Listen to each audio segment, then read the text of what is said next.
आइए बच्चों, आज हम क्षितिज भाग 2 का पद्य खंड का पाठ 3 पढ़ेंगे।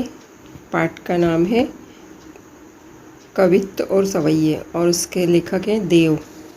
देव का जन्म इटावा में सन 1673 में हुआ था। उनका पूरा नाम देवदत्त द्विवेदी था।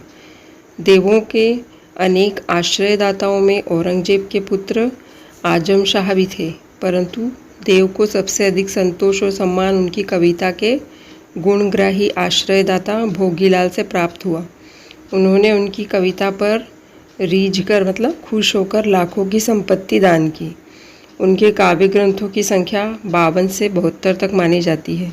उनमें से रस विलास, भाव विलास, काव्य रसायन, भवानी विलास आदि देव के प्रमुख ग्रंथ माने जाते हैं और इनकी मृत्यु 1767 में हुई। देव रीतिकाल के प्रमुख कवि हैं। रीतिकालीन कविता का संबंध दरबारों आश्रयदाताओं से था। इस कारण इनकी दरबारी संस्कृति का चित्रण अधिक मिलता है। देव भी इससे अछूते नहीं थे। जब भी वे मुक्त हुए, उन्होंने प्रेम और सौंदर्य के सहज चित्र खींचे। अलंकारिकता और श्रृंगारिकता उनके काव्य की प्रमुख विशेषताएं हैं। शब्दों की आवृत्ति के जरिए नया सौंदर्य पैदा करके उन्होंने सुंदर ध्वनि चित्र प्रस्तुत किए हैं। ये हमने देव के बारे में जाना, जो इस कविता के कवित्त और सवैये के लेखक हैं। अब इनके बारे में थोड़ा जान लेते हैं। यहाँ संकलित कवित्त सवैयों में एक और जहाँ रूप सौंदर्य का अलंकारिक चित्रण देखने को मिलता है, वहीं दूसरी ओर प्रेम और प्रकृति के प्रति कवि के भावों की अंतरंग अभिव्यक्ति भी। पहले सवैये में कृष्ण से राजसी रूप सौंदर्य का वर्णन है, जिसमें उस युग का सामंती वैभव भी झलकता है। दूसरे कवित्त में बसंत को बालक रूप दिखाकर प्रकृति के साथ एक रागात्मक संबंध की अभिव्यक्ति हुई है। और जो तीसरा कवित्त है, उसमें पूर्णिमा की रात में चांद तारों से भरे आकाश की आभा का वर्णन है। चांदनी रात की कांति को दर्शाने के लिए देव दूध में फेन जैसे पारदर्शी बिंब काम में लेते हैं, जो उनकी काव्य कुशलता का परिचायक है। अब हम जो हमारे पाठ में कवित्त और सवैये हैं, उनका अर्थ देख लेंगे, जो कि हमें व्याख्या करने में काम आएंगे। पहला सवैया है पाइनी नुपुर मंजू वजे, कटी किंकिनी के धुनी की मधुर सांवरे अंग लसे पटपीत, हिये हुलसे वनमाल सुहाइरा।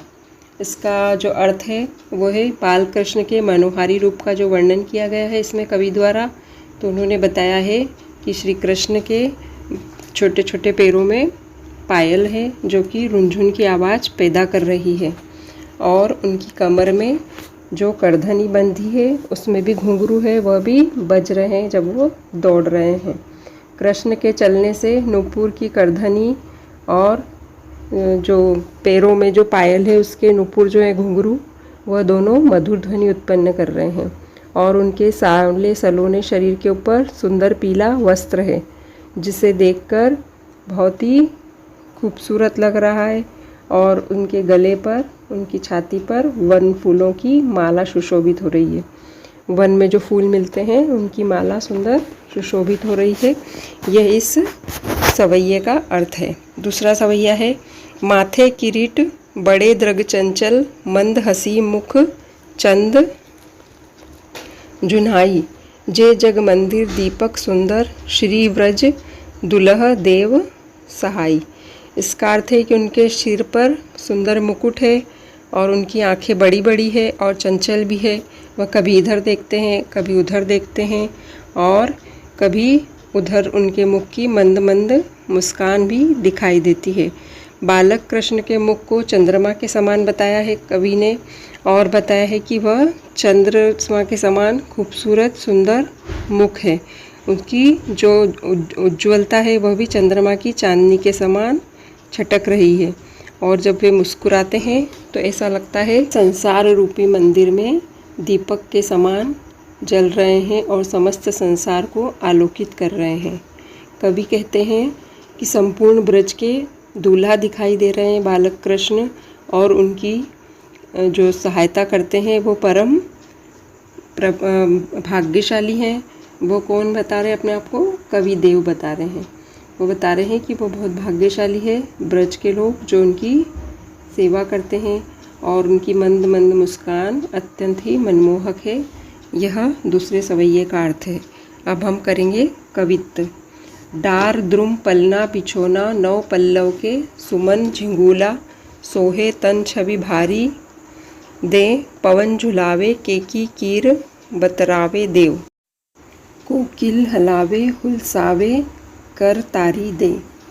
प्रस्तुत पंक्तियों में कवि ने प्रकृति के विभिन्न उपादानों के साथ साथ वसंत का इस प्रकार का सुंदर चित्रण किया है कि प्रकृति और मनुष्य का भावनात्मक संबंध है और इसका उन्होंने बहुत ही खूबसूरती से वर्णन किया है। कवि कहते हैं कि बसंत रूपी जो बालक है वह जो पेड़ों के जो झूले हैं, टहनियाँ हैं, उनके झूलों में पलना में झूल रहे हैं और जो नई नई पत्तियां हैं कोमल, वह उनका बिछोना है, बहुत ही मुलायम और आरामदेह है। बसंत रूपी बालक के शरीर पर फूलों से बनी जो जगह जगह फूल खिले हुए हैं, वो ऐसा लग रहा है जैसे बसंत रूपी बालक ने बहुत सुंदर सा रंग बिरंगा झबला पहना हो। और वायु बहने से जब पेड़ की डालियां हिलने लगती है तो कवि कहते हैं कि ऐसा लगता है कि मानो पवन देव पलने को झुला रहे हैं। मोर और तोता उनसे बातें कर रहे हैं और कोयल जो है वो अपनी मीठी मीठी वाणी से गीत सुना रही है और उनसे ताली बजा बजा कर प्रसन्न कर रही है और उनसे बातें कर रही है। इस तरह से इस कवित्त में वर्णन किया है कवि ने। और अगला है पुरित पराग सो उतारो करे राई नौन कंज कली नायिका लतान सिर सारी दे मदन महीपजू को बालक बसंत ताही प्रातही जगावत गुलाब चटकारी दे। इस समय चारों ओर फूलों के पराग बिखरे हुए हैं। उनकी ओर संकेत करते हुए कवि कहते हैं कि मानो कोई बालक बसंत को नज़र लगने से बचाने के लिए उनके ऊपर राई नून उतार रहा हो। राई और नमक से नज़र उतारी जाती है छोटे बच्चों की, तो वो लिखा है यहाँ पे राई नून उतार रहा हो। कमल की जो कली है वह जो ऐसा लग रहा है जैसे वो नायिका है और उसने लता के समान साड़ी को बताया है। साड़ी ओढ़कर सिर पर और भरे पराग को बिखेरे मन में मानो बालक की नज़र उतार रही हो। कवि कहते हैं कि जो कामदेव जो राजा है उनका पुत्र है बसंत। ऐसा सुंदर है बसंत ऋतु, ऐसा लग रहा है मानो कामदेव के पुत्र हों और सुबह सुबह उसे चुटकी बजाकर जगा रहे हों। इस प्रकार बसंत ऋतु के प्रकृति में उपलब्ध सारी चीज़ों का कवि ने मानवीकरण किया है।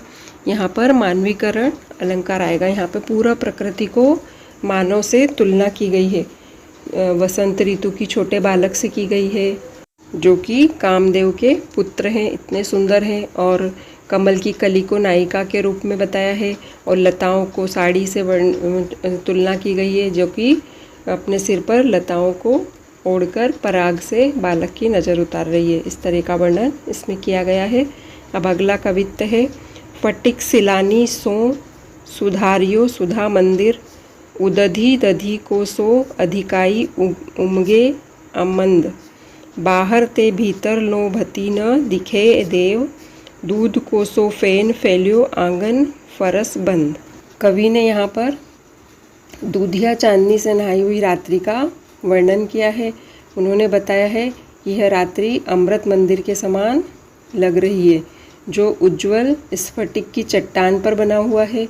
स्फटिक अत्यंत ही उज्ज्वल सफ़ेद रंग का पारदर्शी नग होता है जो बहुत ही कीमती होता है, उससे तुलना की है।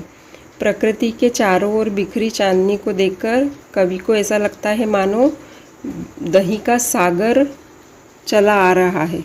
और कविवर देव कहते हैं कि इस सुधा मंदिर की दीवार भीतर बाहर कहीं से भी दिखाई नहीं पड़ रही है और इसके आंगन के फर्श पर मानो दूध का झाग फैला हुआ हो। अगली कवित्त की लाइनें हैं तारा सी तरुणी तामे थाड़ी झिलमिली होती मोतिन की ज्योति मिलियो मल्लिका को मकरंद आरसी से अंबर में आभा सी उजारी लगे प्यारी राधिका को प्रतिबिंब सो लगत चंद।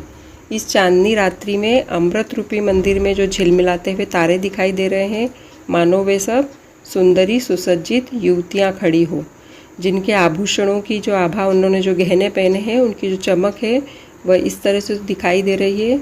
मल्लिका पुष्प के मकरंद से मिली मोती की ज्योति के समान खूब तेज चमक रही हैं। संपूर्ण वातावरण उससे उज्जवल और शुभ्र हो गया है और चमक रहा है, और आकाश मानो स्वच्छ दर्पण है जिसमें वह अपना प्रतिबिंब देख रही हैं, जिसमें राधा का मुखचंद्र प्रतिबिंबित हो रहा है।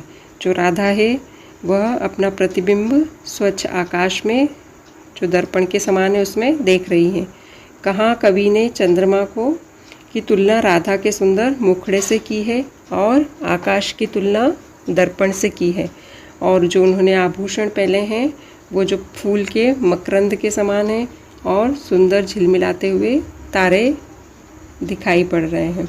इस तरह से उन्होंने चांदनी रूपी अमृत मंदिर में झिलमिलाते हुए तारों का वर्णन किया है और राधिका के सुंदरता का वर्णन किया है। और इसके बाद हम पढ़ेंगे शब्दार्थ। मंजू सुंदर, कटी कमर, किंकिनी मतलब करधनी, लसे सुशोभित, हुलसे आनंदित होना, किरीट मुकुट, मुखचंद मुख रूपी चंद्रमा, जुन्हाई चांदनी, द्रुम पेड़, सुमन झिंगुला मतलब झूलों का फूलों का झबला, केकी मोर, कीर तोता, हलावे हुलसावे मतलब बातों की मिठास, उतारो करे राई नोन मतलब नज़र उतारे राई और नमक से छोटे बालक की, कंजकली कमल की कली, चटकारी चुटकी, फटिक प्राकृतिक क्रिस्टल जिसे स्फटिक कहते हैं, सिलानी शिला पर, उदधि समुद्र, उमगे उमड़ना, अमंद जो कम न हो, भीति दीवार, मल्लिका बेले के जाति का एक सफ़ेद फूल, मकरंद फूलों का रस, आरसी आयना। यह शब्दार्थ है, इससे भी हमें अर्थ करने में सहायता मिलती है। और जो रीतिकालीन कवि हैं देव, और उनकी हमने रचनाओं के बारे में पढ़ा और उनके कवित्व और सवैये हमने पढ़े हैं। तो उसको अच्छे से व्याख्या अगर आती है तो आपको इसका अर्थ लिखना है और इसे अच्छे से याद करना है और इसके प्रश्नोत्तर तैयार करना है। धन्यवाद।